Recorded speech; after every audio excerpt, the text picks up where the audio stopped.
তার নাম আখতারুজ্জামান শাহিন। সে আমেরিকান নাগরিক এবং আমেরিকায় পালিয়ে আছে, এই মর্মে আমরা খবর পাচ্ছি। এখন বাংলাদেশের সাথে কিন্তু আমেরিকার কোনো আসামি বিনিময় চুক্তি বা এক্সট্রাডিশন চুক্তি নেই।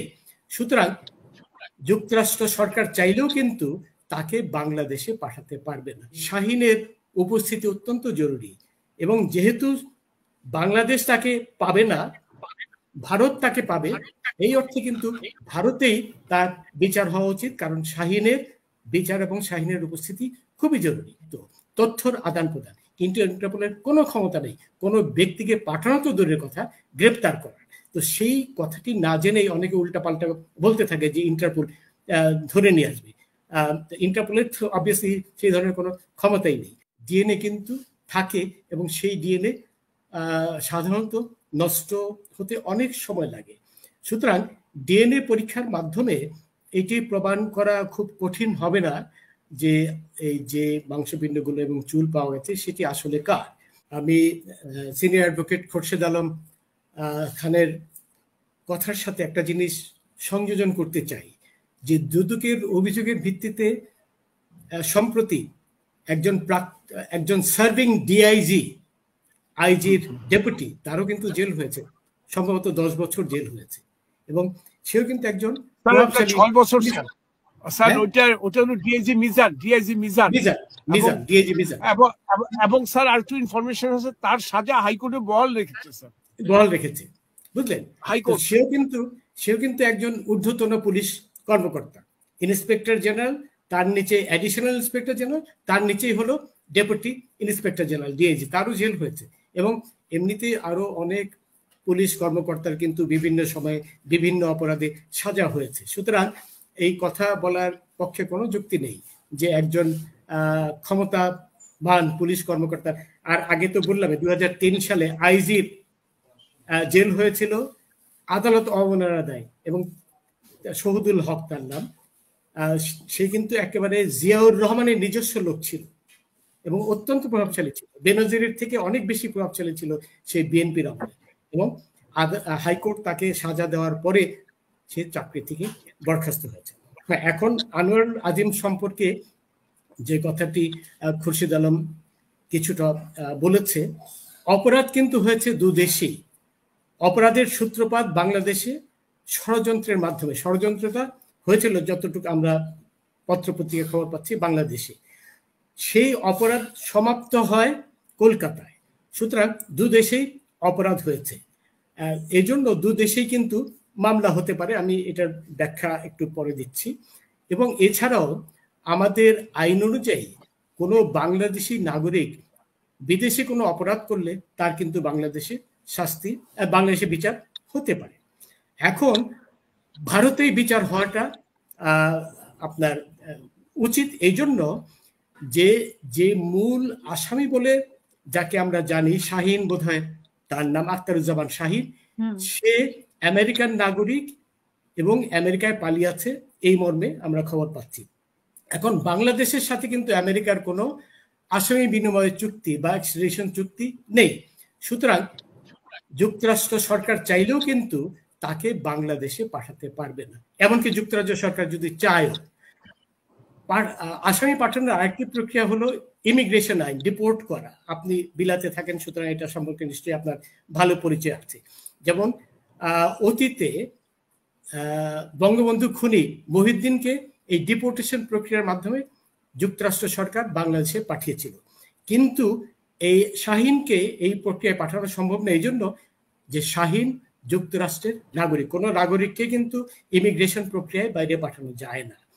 তো সেই অর্থে যেটা বললাম, যুক্তরাষ্ট্র চাইলেও কিন্তু শাহিনকে বাংলাদেশে পাঠাতে পারবে না। কিন্তু ভারতের সাথে যুক্তরাষ্ট্রের এক্সট্রাডিশন চুক্তি রয়েছে, যে কারণে ভারতের পক্ষে এক্সট্রাডিশন চাওয়া যুক্তরাষ্ট্রের কাছ থেকে সম্ভব, এবং বেশ সম্ভাবনা রয়েছে যে যুক্তরাষ্ট্র তাকে ভারতে পাঠাবে। এখন এই শুধু বিচারের জন্য নয়, তদন্তের জন্য কিন্তু এই শাহিনের উপস্থিতি অত্যন্ত জরুরি, এবং যেহেতু বাংলাদেশ তাকে পাবে না, ভারত তাকে পাবে, এই অর্থে কিন্তু ভারতেই তার বিচার হওয়া উচিত, কারণ শাহীনের বিচার এবং শাহীনের উপস্থিতি খুবই জরুরি। অনেকে দেখুন, অনেকে না জেনেই বলে ফেলে যে আপনার ইন্টারপোল একজনকে নিয়ে আসবে। যারা এগুলো বলে তারা রাবিশ কথা বলে, তারা ইন্টারপোলের বৈশিষ্ট্য জানে না, তার কাঠামো জানে না, ইন্টারপোল কি করতে পারে। দেখুন, ইন্টারপোল কোনো জাতিসংঘের কোনো সংস্থা নয়। ইন্টারপোল হচ্ছে পৃথিবীর 196টি দেশের পুলিশ সংস্থার একটি সমিতি মাত্র।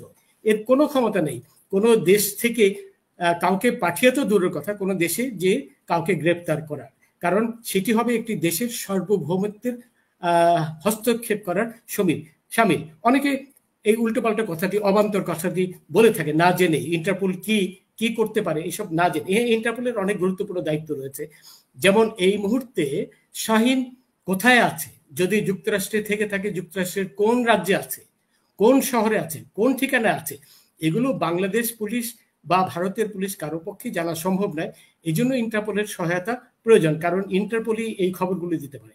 কিন্তু এইটি ইন্টারপোলের মূল দায়িত্ব, তথ্যর আদান প্রদান। কিন্তু ইন্টারপোলের কোনো ক্ষমতা নেই কোনো ব্যক্তিকে পাঠানো তো দূরের কথা, গ্রেপ্তার করার। তো সেই কথাটি না জেনেই অনেকে উল্টাপাল্টা বলতে থাকে যে ইন্টারপোল ধরে নিয়ে আসবে। ইন্টারপোলের অবভিয়াসলি সেই ধরনের কোনো ক্ষমতাই নেই।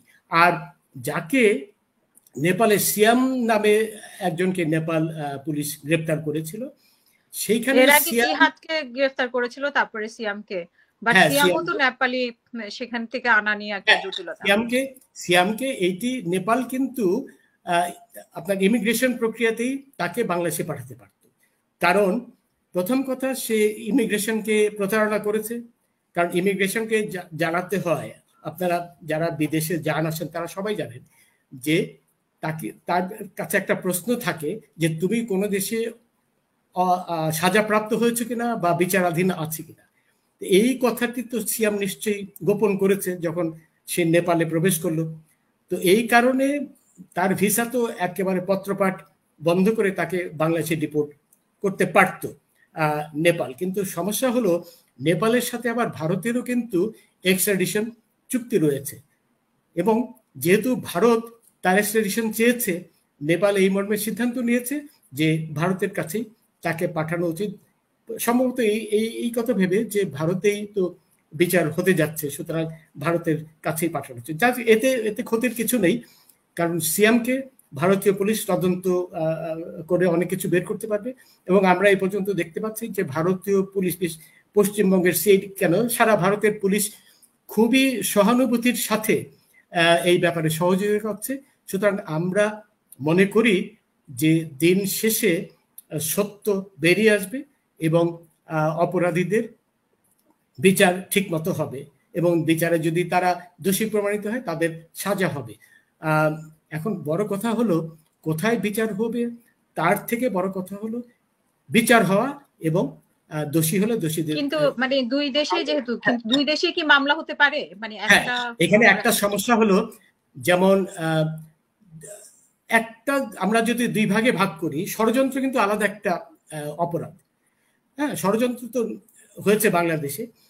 সমস্যা হলো এখন বাংলাদেশে আর ভারতে যদি একই সঙ্গে বিচার হয়, এটা সম্ভব না। এই জন্য যে বিচারকালে তো সব আসামি তো এক, অভিন্ন আসামি, তারা যেখানেই বিচার হয় সেখানেই কিন্তু তারা হাজতে থাকবে, এই সম্ভাবনাই বেশি।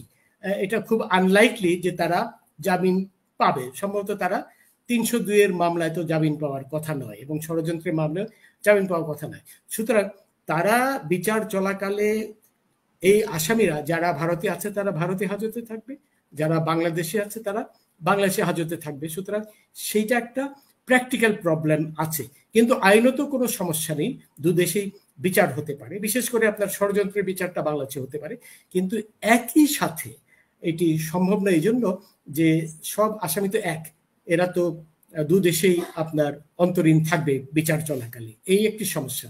আদার দেন দ্যাট দুদেশেই কিন্তু বিচার হতে পারে, ওই থিওরিটিক্যালি বিচার হতে পারে, কিন্তু প্র্যাকটিক্যাল প্রবলেম এটাই যে এরা তো আটক থাকবে। এখানে আরেকটা প্রশ্ন, যে আমরা কখনো শুনতে পাচ্ছি যে ওনাকে টুকরো টুকরো করা হয়েছে, কিমা করা হয়েছে, 80 টুকরো করা হয়েছে, কিন্তু দিন শেষে আমরা আবার মানে এটাও শুনতে পাচ্ছি যে কিছু পাওয়া গেছে, আবার এটাও শুনে পাই যে কিছু পাওয়া যায়নি। তা আমাদের ডিবি পুলিশও যাচ্ছে না এক এক জায়গায়। তো আসলে এতটা দ্বিধাদ্বন্দ্ব কেন? মানে দেখুন দুই দেশই তদন্ত করছে। দেখুন, বাংলাদেশ পুলিশ এবং ভারতীয় পুলিশ সিআইডি ওদের এবং বাংলাদেশের ডিবি, তারা কিন্তু অত্যন্ত স্পষ্ট ভাষায় বলেছে যে কয়েক টুকরা মাংসখণ্ড একটি ইসের থেকে পাওয়া গেছে, কি বলে, প্রণালী থেকে পাওয়া গেছে। তো এই ব্যাপারটা পাওয়া গেছে, এই ব্যাপারে আমার মনে হয় সন্দেহের কোনো অবকাশ নেই, যেহেতু বাংলাদেশের ডিবি এবং পশ্চিমবাংলার সিআইডি বলেছে, তারা তো আর, এবং এটি খুব গুরুত্বপূর্ণ পত্রপত্রিকায় এই খবরটি এসছে, সুতরাং সেই ব্যাপারে সন্দেহের কোনো অবকাশ আছে বলে আমি মনে করি না। এখন এই মাংসপিণ্ডগুলো কার সেটি তো প্রমাণিত হবে ডিএনএ পরীক্ষার মাধ্যমে। আনোয়ার আজিমের সাহেবের মেয়ে আছে, তার স্ত্রী আছে, অন্যান্যরা আছে, সুতরাং ডিএনএ আপনার এবং মাংস ছাড়াও কিন্তু চুলও পাওয়া গেছে কিন্তু, এবং আপনারা বোধহয় জানেন যে চুলের শ্যাফট, চুলের গোড়ায় ডিএনএ কিন্তু থাকে, এবং সেই ডিএনএ সাধারণত নষ্ট হতে অনেক সময় লাগে। সুতরাং ডিএনএ পরীক্ষার মাধ্যমে এটি প্রমাণ করা খুব কঠিন হবে না যে এই যে মাংসপিণ্ডগুলো এবং চুল পাওয়া গেছে সেটি আসলে কার। তো সেখানেই তো পরিষ্কারভাবে প্রমাণিত হয়ে যাবে যে এগুলি কি আনোয়ার আজিম সাহেবের নাকি অন্য কারো। সুতরাং এই ব্যাপার নিয়ে দ্বিধাদ্বন্দ্বের কোনো সুযোগ আছে বলে আমি মনে করি। এটি প্রমাণিত হয়ে যাবে, এগেইন সময়ের ব্যাপার, হয়তো আর 7-8-10 দিনের মধ্যেই আমরা এটি জানতে পারবো।